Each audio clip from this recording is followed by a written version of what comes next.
Hi friends, welcome to my honey stories. నేను మీ Lakshmi. Mister monster 34 episode. ఈ సరసాలకి ఏమీ తక్కువ లేదు అని ముద్దుగా సతాయిస్తూ వెళ్తుంటే వాలుజడ వెనక నుంచి నాగిని డ్యాన్స్ చేస్తుంటే అది చూసిన జై హార్ట్ మీద రబ్ చేసుకుంటూ, నా గుండెని కిల్చేసేస్తున్నావే అందాల రాక్షసి, అందంతో ఊరించి చంపొచ్చు అని నిన్ను చూస్తేనే తెలుస్తోంది అనుకున్నాడు. అమ్మా, వాసంతి మన కంపెనీలోనే వర్క్ చేస్తుంది అని చెప్పాడు సారథి. రూముకు వెళ్ళినా బయట వీళ్ళందరూ ఏదో గుసగుసలాడేసుకుంటున్నారు తన కోసమని మనసు నిలవక వెనక్కి తిరిగి హాల్లోకి వస్తున్న నీరజ చెవిలోకి ఆ మాట చొచ్చుకుపోయింది. తను మన ఆఫీసులో చేయటం ఏంటి సారథి? తన పెదవుల మీద నవ్వు ఉన్న కళ్ళలో ఏదో బాధ కనిపిస్తోంది. ఏమైంది పాపం అని అడిగింది సుభద్ర. లైఫ్ అన్నాక చిన్న చిన్న disturbances common, but Vasu problem వేరు. తన భర్త నుండి డైవర్స్ తీసుకుంది అని తన పర్సనల్స్ కోసం మనం డిస్కషన్స్ చేయడం బాగోదు కదా అన్నాడు సారథి. కానీ సారథి చూస్తూ ఒక కాపురం కూలిపోతుంటే ఊరికే ఉండలేము నాన్న, మనకు చేతనైన సాయం చేయొచ్చు కదా అంది వరంబామ్మ. వసుకి చాలా సహనవత్త, అలాంటిది తనే అలాంటి డెసిషన్ తీసుకుందంటే అర్థమవుతోంది ఇన్నాళ్ళు తనెంత సఫర్ అయిందో. కొన్ని బంధాలకు ముగింపు పలికితేనే బాగుంటుంది అని తను చెప్పాక అనిపించింది. వామ్మో, అది మొగుణ్ణి వదిలేసి వచ్చి నా కంపెనీలో పెట్టిందా దుకాణం? నాకంటే అందంగా స్లిమ్గా ఉంది, పైగా ఈయనకు బోలెడు జాలి కూడా ఉంది దాని మీద. ఈ జాలి వేరేలా మళ్ళితే ఇంకేముంది, నా కాపురం గోవింద, దాన్ని ఆఫీసులో ఉండనివ్వకూడదు అని కోపంగా వచ్చి, ఎవరిని అడిగి అలాంటి దానికి మన కంపెనీలో జాబ్ ఇచ్చారు అని రోషంగా అడిగింది Neeraja. What do you mean అలాంటిది అంటే అని మొహం చిట్లించాడు సారథి. మొగుణ్ణి వదిలేసేటంత పరిస్థితి వచ్చిందంటే అర్థం కావడం లేదా? ఆమెంత వగలమారో అంటూ చేతులతో పాటు మూతి కూడా తిప్పింది. ఓ గాడ్ అంటూ ఇరిటేట్గా లేచి, నీకన్నీ సగం సగం అర్థమవుతాయని మాకు తెలియవు అనుకుంటే ఎలా మామ్? నువ్వు ఆడదానివై ఉండి కూడా మరో ఆమె గురించి అలా మాట్లాడుతున్నావు, నీకు క్షేమ్గా అనిపించడం లేదా అన్నాడు జై. జై, ఇది నేను మీ డాడ్తో తేల్చుకోవాల్సిన మ్యాటర్, నువ్వు కల్పించుకోకు అంటూ సీరియస్గా చూసి, ఇంతకు ముందెప్పుడు నువ్వు ఇలాంటి వాటి గురించి పట్టించుకునేవాడు కాదు, ఈ మధ్య ఏంటి అన్నీ నాకే కావాలని అంటున్నావు అని సీరియస్గా అడిగింది నీరజ. అందరూ నీలా కుసంస్కారంగా ఉండాలా నీరజ? ఇప్పుడు అవసరం లేని దానికి ఎందుకు రచ్చ చేస్తున్నావు? జై మంచెట్లను గ్రహిస్తున్నాడని తల్లిగా సంతోషించు, అంతేగాని ఇలా అడ్డంగా వాదించకు. అవును, ఎవరిని అడిగి సారథి డెసిషన్ తీసుకోవాలి? నిన్నా లేక నన్నా? తన బిజినెస్ తనిష్టం, మధ్యలో దూరి మాట్లాడే రైట్స్ నీకు నాకు కూడా లేవు అంటూ వాడిగా సమాధానం చెప్పింది సుభద్ర. నా భర్తను నేను అడగడం కూడా తప్పేనా అంటూ ఉక్రోషంతో ముక్కుపుటాలు ఎగరేసింది నీరజ. నీకు వయసు పెరిగింది, బుద్ధి పెరగలేదు, చీచీ అంటూ చేదరించుకున్నాడు సారథి. నేను ఇలాగే ఉంటాను, మీరు ఆమెను జాబ్ నుండి తీసేయండి అంటూ ఆర్డర్ వేసింది పంతంగా నీరజ. యగాదిగా చూసి, నేను అపాయింట్మెంట్ లెటర్ ఇస్తే అది గవర్నర్ వేసిన ముద్రతో సమానం, అది ఎవరూ రద్దు చేయలేరు అని కోపంగా చెప్పి రూమ్లోనికి వెళ్ళిపోయాడు సారథి. అందరి వైపు చూసి, మీకిప్పుడు సంతోషమే కదా అని దుమదుమలాడుతూ వెళ్ళింది నీరజ. ఓసి దీని తలబద్దలవ్వా, ఇదేం రోగమే దీనికి అని బొగ్గలు నొక్కుంది సుభద్ర.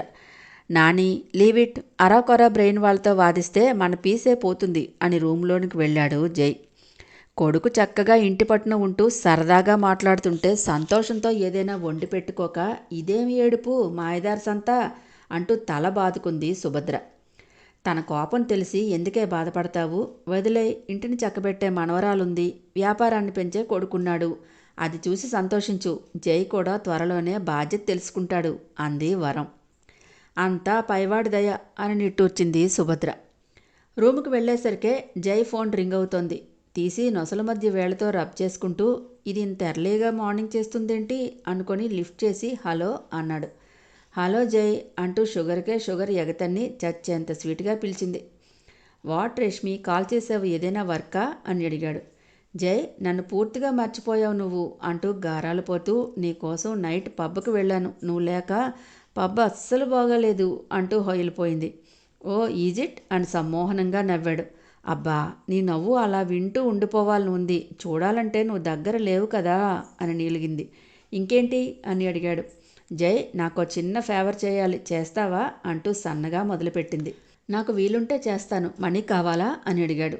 చి, మనీ ఎందుకు, నాకు బోలెడు ఉంది అని గీరదొబ్బుతూ, నీ కంపెనీలో జాబ్ కావాలి జై, మనీ వద్దు అని.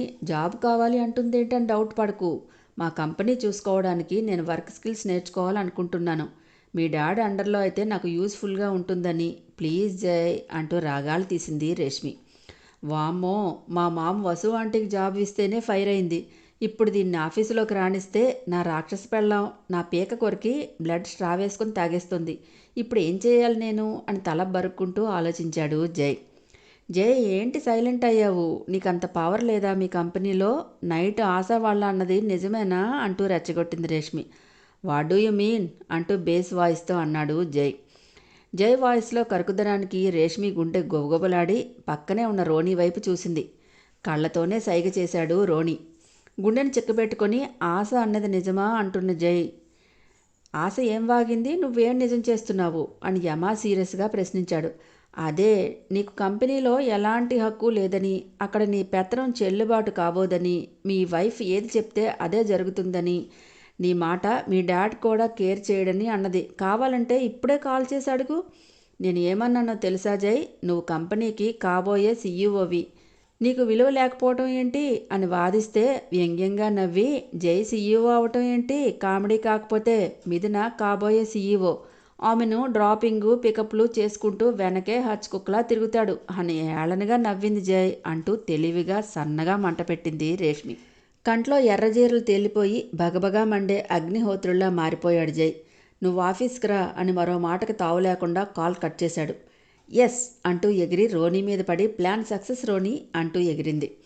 నువ్వేంటి ఫస్ట్ వెళ్ళనంటూ విముఖత చూపించి ఇప్పుడు ఇంత హుషారుగా ఉన్నావు అని అనుమానంగా చూశాడు.